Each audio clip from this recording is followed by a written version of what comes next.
to us, sure you were really pleased with the form of co-captain of the Demons in Jack Grimes. Oh, I thought Jack was brilliant the other night. They played with a lot of freedom, and even Jack Trengove, who I think hasn't looked like it for nearly 2 years, 35 possessions, and looked like he was just a new man. Was it real, or was it... is it sustainable? I think it is. I think it's sustainable because they believed, again, that word straight. Every time you look behind the ball, you see that someone was dropping off the pack. Now, when you couldn't win it there, they got numbers around. They switched the ball well. They had a lot of possession. They were ranked nearly 18th in possession last year. I think average possession 440. Yeah, they flicked the ball around. Did they flick it around? But they controlled it, Jared, and they haven't had the confidence to control. Made some blues, but gee, they were pretty impressive. Yeah, I think it's fair to say the Tigers will play with a bit more oomph next time round, but you can't do any more than beat what's out there. And Jack Grimes wouldn't have played in a lot of victories for the Demons, particularly at this time of the year, and he would have celebrated with the song. Welcome to you, Jack.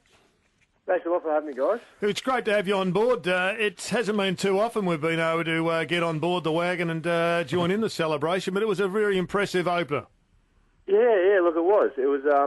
There's always a fair build-up to NAB 1 being the first real competitive game of the year, and look, we were really happy because it really felt like we implemented a lot of things we've been practicing, and felt like it came out pretty well on the night. But obviously still, like you boys are just saying, still a fair bit to work on out of it. But for a first hit out, we were really happy.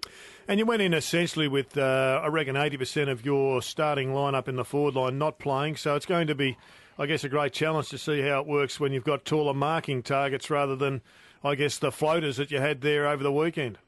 Yeah, exactly. And I almost think at times it helped us a little bit on the weekend because it did force us to lower our eyes and to sort of control the ball a bit more at times because we knew we didn't have that tall timber up forward just to bomb it into. So, it was obviously good and bad. We'd love to have them out there. But, I definitely think at times, and for the way that we've been trying to play, it definitely helped us. I just want to clarify with you and even challenge, if you like, this notion of lowering your eyes, because half the time I think it's a load of rubbish. But I did see, and I know what you mean when you're lowering your eyes, you're ignoring the far option and you're going for the short option. But I actually think a lot of your backmen or your defenders lowered their eyes way too much, took their eye off the ball, looking at the ball on the short chip kick and getting the ball intercepted because they're not seeing guys come off their man and actually intercept it. There is a fine line between how much you look at the ball and how much you look at the play. Yeah, it's probably more, I wouldn't say lower eyes, it'd probably mean more, so like you said, not looking at just the long option and checking out those short ones. It might only be 15 or 20 metres, but are really good for gaining control of the footy. But you're right, like we did at times get intercepted a fair bit and there were also some poor skill errors, so it obviously is an area that we have to keep working on, and Ruzi's been big on drilling that into us in gaining control with the footy just by using that 15 or 20 metre little hit up. But we were happy with the amount that the guys are going for it because for some of them it probably did feel a little bit unnatural at times because we've probably in the past been used to kicking it just long and long down the line and that sort of thing. But I think that was most pleasing though that the boys, even though he made a few mistakes, kept going for it. Have you noticed just Jack Trengove, the pressure? He looked fresh the other night. And I know he had a few injuries last year, but you both went through a bit of hell being co-captains of the Demons last year. Have you noticed just he's freshened up in his mind also? Yeah, definitely. I think I think Trent is in a really good headspace at the moment, and I really think the way we're trying to play is really going to suit a guy like him who reads the play really well and links up well when there's big change of handballs, or big change of kicking. And on the weekend he showed that. Like he did play with a lot of freedom, and he probably looked like that fresh young kid that we saw like a couple of years ago running around. So it was really good to see, and I think after the game he was pretty relieved as well because obviously a bit of a long summer for him, waiting for the games to start again. But as a credit to him, he's carried himself really well over the summer. Jack, new coach, new ideas, new systems, lots to absorb. How much information has Ruse given you, or has it been a fairly basic sort of rollout, not providing too much info to you? Yeah, he probably went with that approach, especially early on. There are obviously a fair few things that he wanted to change and he wanted to implement, but I think he was really good at sort of going in little baby steps at the start especially, and not probably overloading us with too much information.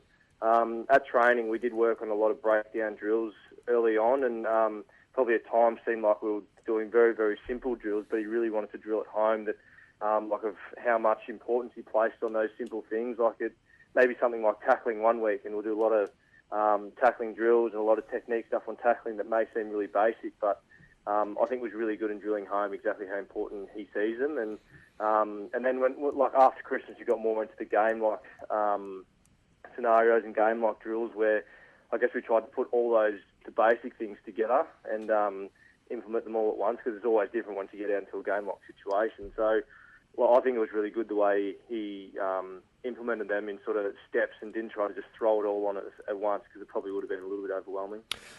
Bit of a game of poker going on at the present time, and I'm enjoying what I see. James Frawley has basically thrown a couple of aces on the deck, Shuri and BT, and said to Paul Roos, well, if you want me to sign, you sign up as well.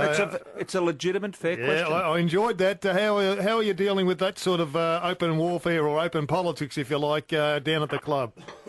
Yeah. I don't actually know about that one. That's the first I've heard of it. But I know there's been a bit of talk lately. Well, hang on a sec. If you haven't heard it, means a number of our listeners haven't heard it, Jack. This is what James had to say. Right now, I'm very happy at Melbourne. Loving my time under the new coach, Ruzzi, and the group's in a really good spot. I'm just going to concentrate on footy for a bit. But I've got a contract at the end of the year, so I'm in no rush. Got plenty of time to make a decision. The father of Aussie border-cross athlete. We keep going the way we are and improving every game. One of its contract most will important. sort itself out, I think. So. It's a bit harder because you don't know who will take over afterwards. Yeah, that's probably one good point. If we had a coach under him already, our succession plan, but we don't. So I think hopefully Ruzzi can sign a few more years, mate. It'd be nice. But put it out there, Ruzzi hopefully can sign a couple more years. So he does, I will done. Oh, there it was, Jack. If he does, I will too. It's good work. Yeah, well, I mean, he sounded like a little kid there, by the way. I don't know what they did to his voice there, but that's right there at the back. Chib has said from the start that I think he was keen to put it off to I guess see how things are going, and I think fair enough. I think he's been through about 7 coaches since he's been at the D's, and I think obviously he shows a fair bit of faith in Roos in what he's doing. But there's honestly no feelings of angst amongst the playing group or anything like that because he hasn't signed yet. I mean, we haven't even gone into the real season yet. So, we'd obviously like it to be not to drag out, so it does seem like a bit of an issue moving forward. But I don't think there's any of those sort of feelings amongst the players yet. Well, you got Geelong coming up, and the way they bounced out, you know you're going to get a very high quality game of pressure to deal with. It's going to give you a better idea as to where you're at. Yeah, definitely. Look, we know that, like you said, a side like Geelong, they're always going to be up and about, no matter who they're playing out in the park. Even if they've got a lot of young kids running around, they seem to always come out and fill the role pretty well. So, it always is a good test. And, I mean, lately, over the last few years, we've had a terrible record against Geelong. So, we'd love to play the way we did the other night and really put it to them and not get overawed by playing against the big names and the big teams like Geelong. I think it'll be really good practice for the main season. So I think a lot of the boys, especially the young guys, will be looking forward to it.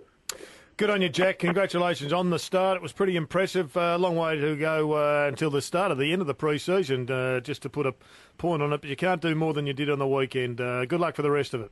No worries. Thanks a lot, guys. Thanks for having me.